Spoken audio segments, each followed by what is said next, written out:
Welcome to జనమాట. నేను మీ చంద్ర. ఈ రోజు ప్రధాన వార్తాపత్రికల్లో రాసిన వార్తలు ఏంటి, అదేవిధంగా ప్రధాన ప్రతిపక్ష నేతలు చేసిన వ్యాఖ్యలు ఏంటి మనం ఒకసారి చూసినట్లయితే, ఈ రోజు మనం ప్రముఖంగా ఈనాడు వార్తాపత్రికను తీసుకుంటే ఖచ్చితంగా జగన్మోహన్ రెడ్డి గారి పరిపాలన ఏ విధంగా ఉందనే దానికంటే ముఖ్యంగా మొదటి వార్త వచ్చి ఎన్నికల బాండ్లు రాజ్యాంగ విరుద్ధం, ఆ పథకాన్ని వెంటనే నిలిపేయాలి, దాత గ్రహీత విరాళాలను బహిర్గతపరచాల్సిందే, కంపెనీలు వ్యక్తులను ఒకేలా చూడటం సరికాదు, విరాళాల విధానాలను ప్రభావితం చేస్తాయి, ఇది ఈక్విడ్ ప్రో కో లాంటిదే, సుప్రీంకోర్టు రాజ్యాంగ ధర్మాసనం సంచలన తీర్పు. అయితే సీజే ఎవరైతే సుప్రీంకోర్టు జడ్జి ఉన్నారో ఆయన ఇచ్చిన ఏంటంటే, రాజకీయ ప్రక్రియను ప్రభావితం చేసేందుకు పౌరులందరికీ సమాన సర్వం ఉండాలి, ఆర్థిక అసమానతలు విభిన్న రాజకీయ అసమానతలను దారితీస్తాయి, డబ్బు రాజకీయాల మధ్య లోతైన బంధం ఉండటమే అందుకు కారణం, ఒక రాజకీయ పార్టీకి ఇచ్చే విరాళం క్విడ్ ప్రోకో దారి తీయడానికి అవకాశం ఎక్కువ, అది విధాన నిర్ణయాల్లో మార్పు కావచ్చు, లేదంటే విరాళం ఇచ్చిన వ్యక్తికి లైసెన్సులు మంజూరు చేయడం కావచ్చు. అంటే ఏదైతే రాజకీయ పార్టీలు ఉన్నాయో వాటన్నిటికీ విరాళాలు వస్తున్నాయో బాండ్ల రూపంలో, ఆ బాండ్ల రూపంలో వచ్చిన విరాళాలు రాజ్యాంగ విరుద్ధం అని చెప్పేసి చెప్తున్నారు సుప్రీంకోర్టు ఇచ్చిన తీర్పు ద్వారా. అయితే వీటినన్నిటి బహిర్గతం చేయాలి, అందరికీ ఒక సమాన హక్కు ఉండాలి, బ్రాండ్లకు ఏదైతే ఇవి వచ్చాయో వీటన్నిటికీ బాండ్ల వివరాలు ఈసీ సేకరించాలి. అయితే బాండ్ల రూపంలో ఎన్నికలకు ముందు పార్టీలకు వచ్చిన విరాళాలు ఎవరు ఇచ్చారు, ఎందుకు ఇచ్చారు, ఏంటి, వాటిని ద్వారా ఎవరికి లబ్ధి చేకూరుతుంది, ఇవన్నీ సమాన హక్కుగా ఉండాలి, ఇలా తీసుకోవడం చట్టవిరుద్ధం, వీటన్నిటి బహిర్గతం చేయాలని చెప్పేసి ఎన్నికల కమిషన్కు సుప్రీంకోర్టు జడ్జి నిన్న తీర్పిచ్చింది. అత్యున్నత న్యాయస్థానం సుప్రీంకోర్టుగా వచ్చి దీన్ని ఎవరు మార్చలేరు. ఏదేమైనప్పటికీ ఇలా బాండ్ రూపంలో డబ్బు రావడం కొన్ని పార్టీలకు ఇబ్బంది కలిగిస్తుందని చెప్పేసి ఉంది. అయితే రాజకీయ ప్రక్రియను ప్రభావితం చేసేందుకు పౌరులందరికీ సమాన సర్వం ఉండాలని చెప్పేసి జడ్జి గారు చెప్తున్నారు. అయితే దాత గ్రహీత వివరాలను పరచాల్సిందే, ఎవరైతే విరాళాలు ఇచ్చారో వాళ్ళ పేర్లను బహిర్గతం చేయాల్సిందే, కంపెనీల వ్యక్తులను ఒకేలా చూడటం సరికాదన్నారు, విరాళాల విధానాలను ప్రభావితం చేస్తాయి, ఎవరైతే విరాళాలు ఇచ్చారో వారు విధానాలను ప్రభావితం చేసే అవకాశం ఉందని చెప్పారు. ఇది క్విడ్ ప్రోకో లాంటిదే, అంటే ఇది ఏదైతే ఉందో ఇది క్విడ్ ప్రోటో లాంటిదే, సుప్రీంకోర్టు రాజ్యాంగ ధర్మాసనం సంచలన తీర్పు. అయితే దీనికి సంబంధించి సుప్రీంకోర్టు ధర్మాసనం సంచలన తీర్పు వెలువరిచిందని ఒక వార్త అయితే రాసుకోవచ్చు. ఇది ఇక్కడ తిరుగుబడతారు, బానిసలుగా మిగిలిపోతారు అని ఏది విధ్వంసం పుస్తకాన్ని ఆవిష్కరిస్తూ చంద్రబాబు, పవన్ కళ్యాణ్, విశాలాంధ్ర సంపాదకుడు ఆర్వి రామారావు, రచయిత ఆలపాటి సూర్యకుమార్, సిపిఐ రాష్ట్ర కార్యదర్శి, అందరూ వాళ్ళే ఉన్నారు, ఒకే సామాజిక వర్గానికి చెందిన వాళ్ళు ఉన్నారు. మిగిలిన సామాజిక వర్గాలు ఎక్కడ పోయాయి? ఎన్నికలు ఇంకా 54 రోజుల సమయం, 5 ఏళ్ల విధ్వంసంపై ఇంటింటా చర్చించాలి, ముఖ్యమంత్రి మానసిక అనారోగ్యం వల్ల ఈ దుస్థితి. ఏదైతే జగన్మోహన్ రెడ్డి గారి పరిపాలన విధ్వంసం అని చెప్తున్నారో, మరి జగన్మోహన్ రెడ్డి గారి పరిపాలన విధ్వంసం అయితే మీరు చేసింది ఏంటి? జగన్మోహన్ రెడ్డి గారు అమ్మఒడి ఇవ్వడం విధ్వంసమా, జగనాన్ని విద్యా దీవెన ఇవ్వడం విధ్వంసమా, ఆరోగ్యశ్రీ ఇవ్వడం విధ్వంసమా, లేదంటే జగన్మోహన్ రెడ్డి గారు పేద ప్రజలకు ఇళ్ల పట్టాలు ఇవ్వడం విధ్వంసమా, ఒక రాజధాని వద్దు మూడు రాజధానులు ఉండడం అన్నది విధ్వంసమా, కంపెనీలు తీసుకొని రావడం విధ్వంసమా, పోలవరాన్ని కట్టడానికి ప్రయత్నించి విధ్వంసమా, రాయలసీమకు నీళ్లు తీసుకొని రావడం విధ్వంసమా, రాయలసీమకు నీళ్లు తీసుకొని వెళ్ళిపోతున్నారని పక్క రాష్ట్ర ముఖ్యమంత్రి రేవంత్ రెడ్డి గారే చెప్తున్నారు. మరి ఇది విధ్వంసమా, అభివృద్ధి చేయడం విధ్వంసమా, మరి పేద ప్రజలకు ఇళ్ల పట్టాలు ఇవ్వడం విధ్వంసమా, మరి పేద ప్రజలకు నాడు నేడు తీసుకొని వచ్చి విద్యా వ్యవస్థలను అత్యున్నత స్థాయికి తీసుకొని రావడం విధ్వంసమా, మరి నాడు నేడే కాకుండా అమ్మఒడి తీసుకొని రావడం ఏంది, ఇంగ్లీష్ మీడియం తీసుకొని రాయింది, విద్యా వ్యవస్థకు పెద్దపీట ఏంది, ఆరోగ్యశ్రీ ఏంది, మెడికల్ కాలేజ్ తీసుకొని రావడం ఏంటి, అదేవిధంగా 13 జిల్లాలను పార్లమెంట్కి సమానంగా జిల్లాలను చేయడం ఏంటి, మరి డిఎస్సి నోటిఫికేషన్ ఇవ్వడం విధ్వంసమా, పోలీస్ శాఖలు ఉద్యోగాలు ఇవ్వడం విధ్వంసమా, ఇన్ని చేస్తున్నా కూడా విధ్వంసం అని మీకు ఎలా కనిపిస్తుంది? అంటే మీ భూముల రేట్లు తగ్గితేనే విధ్వంసం అవుతుందా? ఎట్టకేలకు జగన్మోహన్ రెడ్డి గారు చేసింది విధ్వంసం కాదు, అభివృద్ధి పాలన, సంక్షేమ పాలన. ఖచ్చితంగా జగన్మోహన్ రెడ్డి గారి పరిపాలనను పేద ప్రజలు మెచ్చుతారు కాబట్టి 2024 ఎన్నికల్లో ఆయన ఎన్నుకోవడానికి సిద్ధంగా ఉన్నారు. జగన్మోహన్ రెడ్డి గారు ఏ విధంగా విధ్వంసం చేశారు అంటే, ఒక రాజధాని ప్రాంతంలో 3 రాజ్యాలు తీసుకొని రావడం విధ్వంసమా, అంటే 3 ప్రాంతాలు అభివృద్ధి చెందడం విధ్వంసం మీకు? అంటే మీ ప్రాంతం మాత్రం అభివృద్ధి చెందాలి, మిగిలిన ప్రాంతాలు అభివృద్ధి చెందకూడదని మీరు కంకణం కట్టుకున్నారా? అంతేకాకుండా జగన్మోహన్ రెడ్డి గారు నాడు నేడు తీసుకొని రావడం అనేది ఒక విధ్వంసమా? ఎక్కడైతే పడిపోయే శిథిల వ్యవస్థలో పాఠశాలలు ఉన్నాయో ఆ పాఠశాల రూపంలో అత్యున్నతమైన భవనాలను కట్టేయడం విధ్వంసమా? అక్కడ తెలుగు మీడియం కొనసాగిస్తూ ఇంగ్లీష్ మీడియం ఉంటే మన పిల్లలు ప్రపంచ స్థాయికి ఎదగలుగుతారని చెప్పేసి ఇంగ్లీష్ మీడియం తీసుకొని రావడానికి విధ్వంసమా? ప్రైవేట్ కళాశాలలకు ధీటుగా ఈ రోజు ప్రభుత్వ కళాశాలలు, ప్రభుత్వ పాఠశాలలు ఈ రోజు ధీటుగా ఉన్నాయంటే దానికి కారణం జగన్మోహన్ రెడ్డి గారు కదా. ఇది విధ్వంసమా? జగన్మోహన్ రెడ్డి గారు ఏ విధంగా విధ్వంసం చేశారు? మీరు ఒకసారి చెప్పాలి కదా. జగన్మోహన్ రెడ్డి గారు విధ్వంసం చేశారంటే జగన్మోహన్ రెడ్డి గారు సంక్షేమాల రూపంలో పేద ప్రజలకు నేడు కంటే నిన్నటి కంటే ఈ రోజు కంటే రేపు బాగుండేలా వాళ్ళ జీవితాలను మారుస్తున్నారు. దాన్ని విధ్వంసం అంటారా?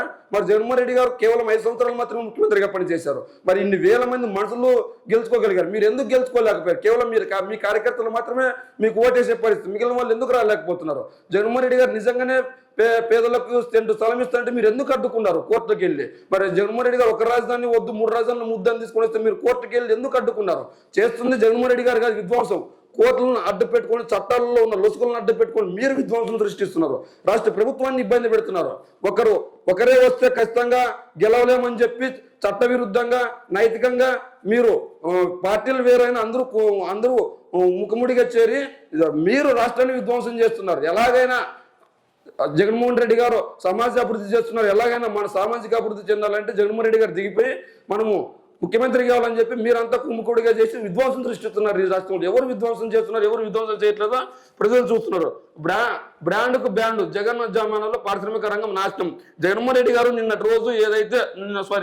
మొన్నటి రోజు జగన్మోహన్ రెడ్డి గారు ఖచ్చితంగా పరిశ్రమలను శంకుస్థాపన చేస్తారో వాటిని అన్నింటినీ విసంగక్కే ప్రయత్నం చేస్తున్నారు. ఎందుకంటే జగన్మోహన్ రెడ్డి గారు సంక్షేమమే ఇచ్చాడు, ఇప్పుడు అభివృద్ధి కూడా చేస్తున్నాడు, రోడ్లు వేస్తున్నాడు, భవంతులు కడుతున్నాడు, కంపెనీలు తీసుకొస్తున్నాడు, ఉద్యోగాలు ఇస్తున్నాడు, అన్ని ఇస్తున్నాడు. ఇంకేంద్రం మనం చేసేది ఆయన అన్న పరిస్థితులకు తయారైంది. ఎందుకంటే ఖచ్చితంగా జగన్మోహన్ రెడ్డి గారు చేసే పనులు వీళ్ళు ఎవరికి నచ్చవు. అందుకే జగన్మోహన్ రెడ్డి గారు ఏ పని చేసినా వాటికి ఏదో ఒకటి అబద్ధపు మార్కులు, అబద్ధపు మాటలు చెప్పి వాటిని నమ్మించే ప్రయత్నం చేస్తారు. అదేవిధంగా థియేటర్లకు జగన్ ప్రభుత్వ దండయాత్ర, పోలీసు రెవెన్యూ అధికారులను చూపి రాజధాని ఫలిత ప్రదర్శన నిలిపేత పలు చోట్ల నిరసనకు దిగిన ప్రేక్షకులు. జగన్మోహన్ రెడ్డి గారు నిజంగా ఆ పని చేయాల్సిన అవసరం ఏముంది? అక్కడ వాళ్ళకు సరైన పాటిస్తున్నారో లేదు, విధి విధానాలు పాటిస్తున్నారో లేదు చెక్ చేస్తారు. నిజంగానే పాటిస్తుంటే వాళ్ళపైన ఎటువంటి చర్యలు తీసుకునే అవకాశం లేదు. పాటించకపోతే చర్యలు తీసుకుంటారు. అప్పుడు వచ్చే నష్టమేంది? నిజంగానే జగన్మోహన్ రెడ్డి గారు కక్ష కడితే థియేటర్లు విధి విధానాలు పాటించాలి. పాటించకపోతే చర్యలు తీసుకుంటారు, పాటించకపోతే చర్యలు తీసుకుంటారు, పాటిస్తే వదిలేస్తారు. జగన్ 420, సజ్జల 80-40. ఉప ఎన్నికల్లో దొంగ ఓట్లతో గెలిచిన వైకాపా ఈసారి వాటినే నమ్ముతున్నారు. జగన్ దేశంలోని అత్యంత చెత్త మంత్రివర్గం. విజయనగరం, శ్రీకాకుళం జిల్లాలో శంకరం సభలో లోకేష్ ధ్వజం. ఏదైతే నారా లోకేష్ గారు మాట్లాడారో ఆ లోకేష్ గారి మాటలు మాట్లాడుతున్నారు. ఆయనే మాట్లాడారు. ఎందుకంటే ఆయన పోటీ చేసి గెలవలేని నాయకుడు. ఆయన ఎన్నికల గురించి మాట్లాడుతున్నాడు. ఆయన చట్టవిరుద్ధంగా మంత్రి అయ్యారు. ఎన్నికల్లో ఎక్కడ పోటీ చేయకుండా, ఎక్కడ కనీసం ఎమ్మెల్సీ ఎక్కడ సర్పంచ్ కూడా గెలవలేని ఆయన పంచాయతీరాజ్ శాఖ మంత్రిగా పనిచేశారు. ఆయన మరి ఆయన ఎలా పనిచేశారు అంటే ఆయన చట్టవిరుద్ధంగా మంత్రి పదవి తీసుకోలేదా?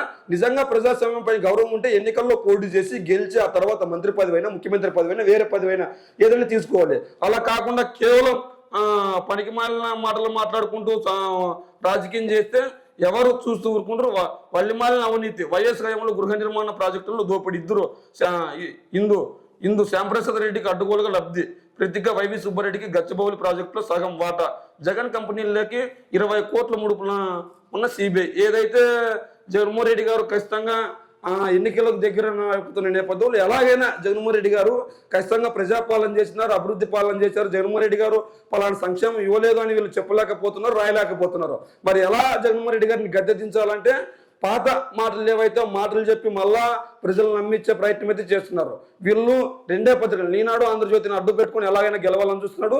జగన్మోహన్ రెడ్డి గారు నిన్న అదే మాటలు చెప్పారు. జగన్మోహన్ రెడ్డి గారు ఖచ్చితంగా ప్రజల మనసులు గెలుచుకొని, ప్రజా ఓట్లు తెచ్చుకొని వచ్చే ఎన్నికల్లో గెలవాలని జగన్మోహన్ రెడ్డి గారు చూస్తున్నారు.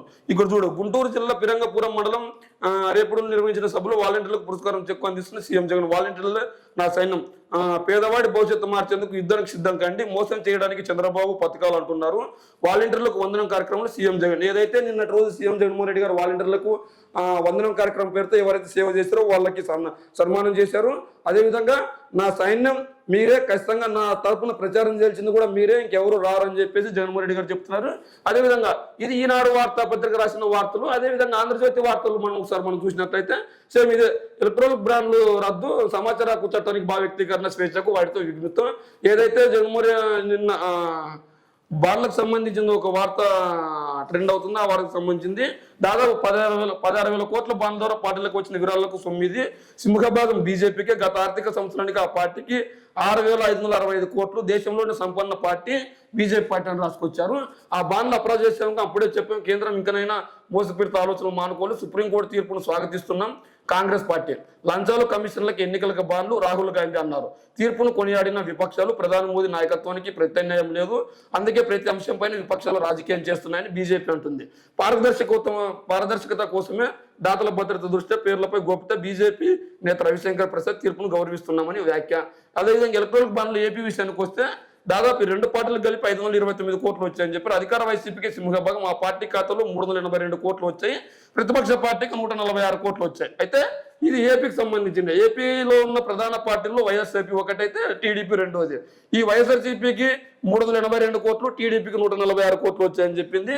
అదేవిధంగా ఇక్కడ వాలంటీర్లకే వీరుతాళ్ళ, ఇతర వర్గాలపై సవితి తల్లి ప్రేమ, సొంత సైన్యానికి నజరాలు, ఎన్నికల వేళ 392 కోట్ల కానుకలు, మరి ఉద్యోగులకు 12 పారితోషికాలు, సర్టిఫికెట్లకు సెలవు, జగన్ రాగా నటికెక్కిన సాంప్రదాయం, సరెండర్ లీవ్ బిల్లులు 300 కోట్లు, జీవిత బీమా క్లైములు 300 కోట్లు, మెడికల్ క్లైములు పెండింగ్లోని ఆశా పారిశుద్ధ కార్మికులన్న సునకలు. జగన్మోహన్ రెడ్డి గారు ఏదైతే సేవ చేస్తున్నారో వాళ్ళకి వందనం పేరుతో ఇస్తుంటే వాళ్ళపైన విషయం కక్కే ప్రయత్నం చేస్తున్నారు.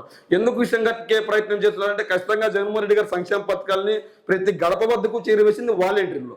వాళ్ళు కరోనా టైంలో కష్టపడ్డారు, మిగిలిన సమయాల్లో ఎండనక వారానికి వెళ్తున్నారు. వాళ్ళు తీసుకుంటున్నది కేవలం 5,000 జీతమే అయినా కూడా వాళ్ళు చేస్తున్న పని ఎక్కువగా భావిస్తూ జీతం తక్కువగా భావించకుండా ప్రతి పేదవాడికి సేవ చేయడం అనే లక్ష్యంతో వాళ్ళు ముందుకెళ్తున్నారు. ఈ నేపథ్యంలో వాళ్ళకి వందనం పేరుతో అది కొంతమందికి ఇస్తున్నారు, ఎవరైతే బాగా సేవ చేసినారో వాళ్ళకి. అది కూడా జగన్మోహన్ రెడ్డి గారి పైన కక్ష కట్టి వీళ్ళు ఏదో తప్పుడు పనులు చేస్తున్నట్లు వాళ్ళపైన విషయం కక్కే ప్రయత్నాలు చేస్తున్నారు. ఏదేమైనప్పటికీ జగన్మోహన్ రెడ్డి గారు తీసుకొచ్చిన వాలంటీర్ వ్యవస్థ సంపూర్ణంగా రాష్ట్రంలో అమలవుతుంది. కరోనా సమయంలో వాళ్ళు ఎంత కట్టుదిట్టంగా పనిచేశారో మనం చూసాం. అయితే ఇంత కట్టుదిట్టంగా పనిచేసిన వాలంటీర్లు ఆ రోజు కరోనా సమయంలో ప్రతి గడప వద్దకి మరి ఇదే ఈనాడు కావచ్చు, ఇదే ఆంధ్రజ్యోతి కావచ్చు, ఇదే ప్రతిపక్షాలు కావచ్చు, ఆ రోజు ఎక్కడికి వెళ్ళాయి? ప్రజల పక్షం ఎందుకు నిలబడలేదు? ప్రజలకు కావాల్సిన నిత్యావసర సరుకులు వీళ్ళు ఎందుకు ఇవ్వలేకపోయారు? ప్రజాసేవ ఎందుకు చేయలేకపోయారు?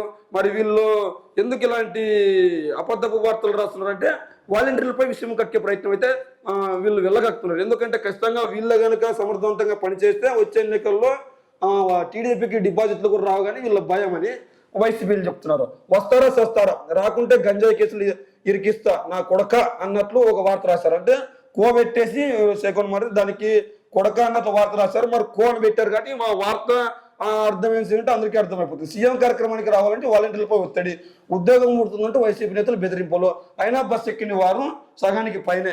ఏదైతే వాలంటీరీ వందనం పేరుతో నిన్న జగన్మోహన్ రెడ్డి గారు సభ నిర్వహించారో ఆ సభకు పెద్ద ఎత్తున జనాలు కదిలి వచ్చారు. అంటే జగన్మోహన్ రెడ్డి గారి సభలకు జనాలు రావట్లేదు, వెళ్ళిపోతున్నారు అని ఒక మభ్యపెట్టే ప్రయత్నం చేస్తున్నారు. అయితే జనాలు వచ్చారా లేదా అని మనం ఈ వార్తాపత్రికల్లో చూడాల్సిన పరిస్థితి ఈ రోజు ప్రస్తుతానికైతే లేదని చాలా మంది భావిస్తున్నారు. ఎందుకంటే ఈ రోజు ప్రింట్ మీడియా, ఎలక్ట్రానిక్ మీడియా కంటే powerful media social media. Social మీడియాలో ప్రతి ఒక్కరు ఎప్పటికప్పుడు యాక్టివ్ అయిపోయి వాళ్ళు చేసిన కార్యక్రమాన్ని అక్కడ పొందుపరుస్తున్నారు. మరి అక్కడ సోషల్ మీడియాలో ఎవరు మమ్మల్ని ఇలా అన్నారని ఇంతవరకు చెప్పిన దాఖలాలు లేవే. అలా చెప్పిన దాఖలాలు ఉంటే ఒక వీడియోను, ఒక ఫోటోను ఎవరు అన్నారో ఒక ఆ పేర్లు రాసి వార్త రాస్తే బాగుంటుంది. నిందలు వేసే వార్తలు, ఊహాజనితమైన వార్తలు రాస్తే ప్రజలు నమ్మే పరిస్థితి ఉండదు. నిజంగా ఆ పరిస్థితి మాటలు అంటే అక్కడ వారు రాయొచ్చు కదా, పలానా మంత్రి అన్నాడు, పలానా ఎమ్మెల్యే అన్నాడు, పలానా లోకల్ లీడర్ అన్నాడు అని రాయొచ్చు కదా. మరి వీళ్ళు ఎందుకు ఆ పేర్లు రాయలేకపోతున్నారంటే ఖచ్చితంగా ఆ మాటలు అన్న పరిస్థితి ఎక్కడైతే లేదు. ఇవన్నీ బూటకపు వార్తలు తప్ప ఇంకొకటి లేదు. నిజంగానే ఇవన్నీ బూటకపు వార్తలు. అలా ఎవరైనా అని అంటే సోన్స్ అని XYZ అనే పేరు పెట్టాలి కదా. XYZ పేరు పెట్టకుండా ఎందుకు వీళ్ళు రాస్తున్నారు?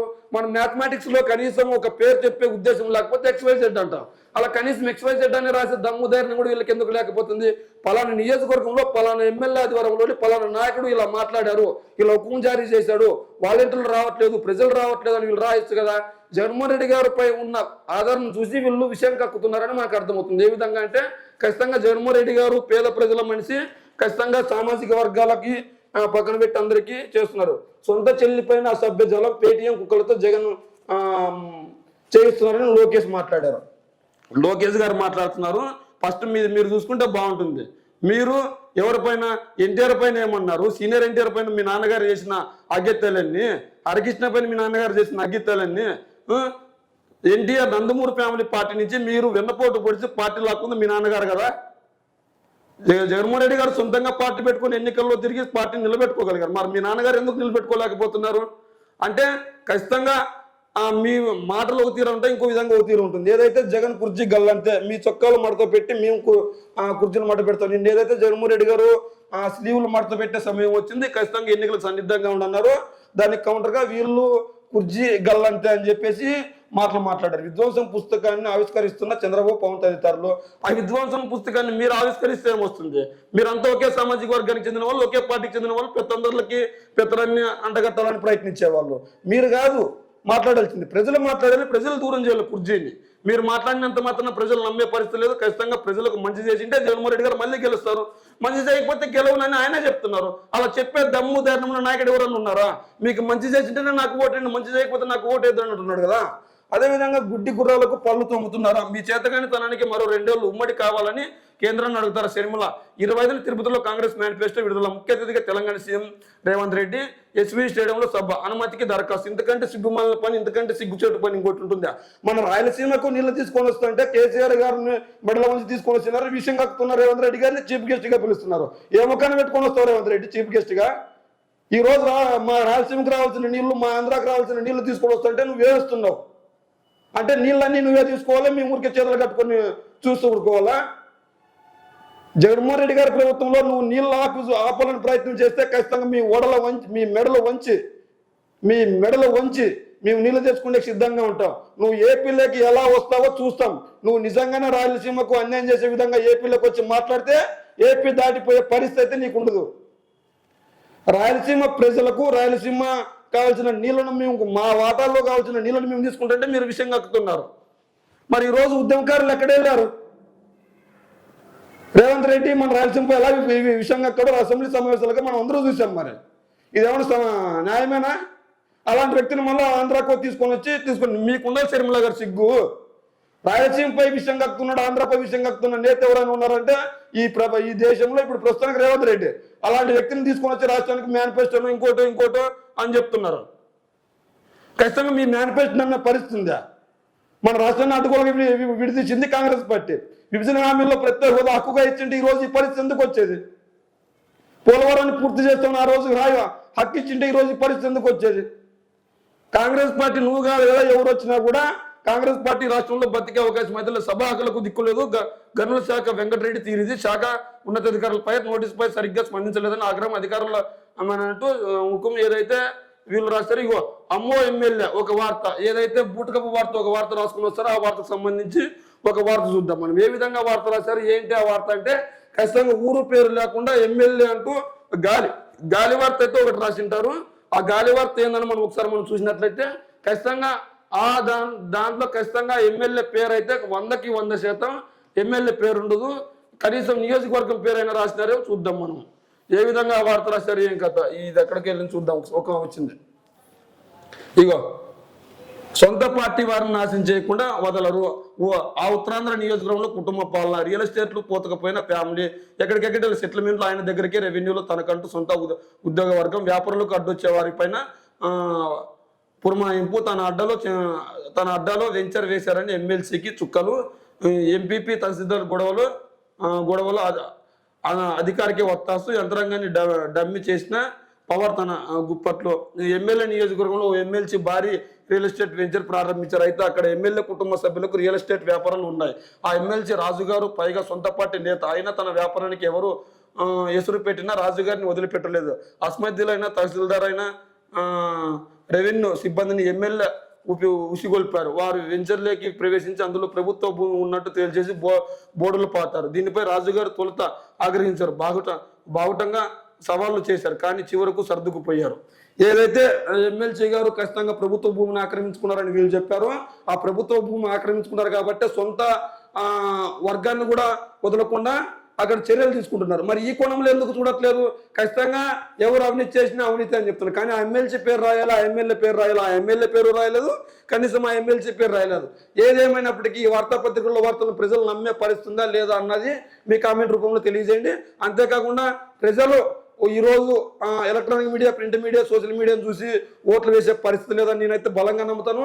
ఎందుకంటే ఎవరైతే మంచి చేసింటారో వాళ్ళకు ఓట్లు వేసే పరిస్థితి ఉంటుంది. కానీ మంచి చేయని వాళ్ళకి ఎంత సోషల్ మీడియాలో చెప్పినా ఇంకోటి చెప్పినా కూడా ఓట్లు వేసే పరిస్థితి అయితే ఖచ్చితంగా 100% ఉండదు. మరి ఏదేమైనప్పటికీ ఈ వార్తాపత్రికలు సోషల్ మీడియాను చూసి ఓట్లు వేసే పరిస్థితి, ఎలక్ట్రానిక్ మీడియా, ప్రింట్ మీడియాను చూసి ఓట్లు వేసే పరిస్థితి ఉందా లేదా అన్నది మీ కామెంట్ రూపంలో తెలియజేయండి.